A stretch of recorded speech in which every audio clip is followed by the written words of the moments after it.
A lot of EMR products out there have a patient portal. The problem that patient portals in general try to solve is access to medical records for patients. Historically, the problem is by having the practice management system build its own portal, you end up with thousands of different types of portals that potentially a patient would use if they want to visit, let's say, their orthopedic surgeon and then their chiropractor and their physical therapist.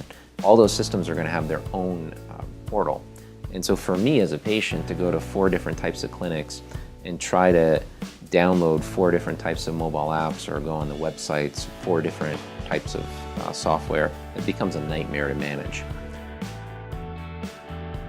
The whole thing is designed to make a provider's life and their patients' lives much easier. One thing that IngagePatient does really well is it allows patients to either request appointments, or if you make it possible, it's a configurable feature, but you can actually allow a patient to schedule their own visit without having to interact with your front office. Engage is very unique because it's a patient-centric patient portal.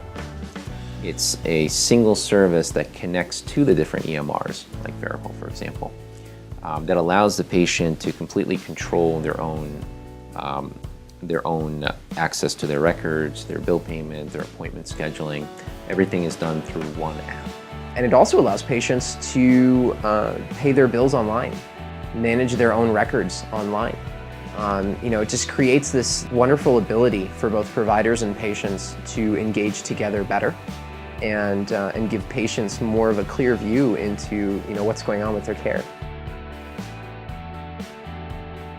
The regulations out there today require you to have a patient portal, and if you don't comply with that, there are Medicare penalties that get assessed to your practice, ranging from 1% to 5% penalties over the next few years.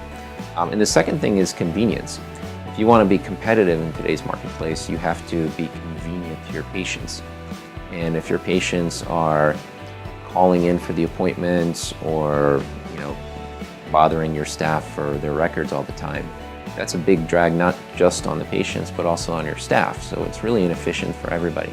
The ability to engage with patients where they are, which is on mobile devices, is critical. So the fact that IngagePatient has a mobile app on both Android and Apple allows them to really make sure that they're engaging with their providers, that they're paying their bills, that they're scheduling appointments, that they're taking care of things on the fly, that they can do those things no matter where they are. People don't really want to have the conversations that take minutes and minutes and minutes just to accomplish one thing. They'd much rather just press a button. Most patients aren't even really looking to do these things on a home computer anymore. They own tablets. They own Surface Pros and they own iPads. As a practice, you really want to be able to offer those tools to your patients. Otherwise, they're going to find a practice that's more up to date and has those tools available.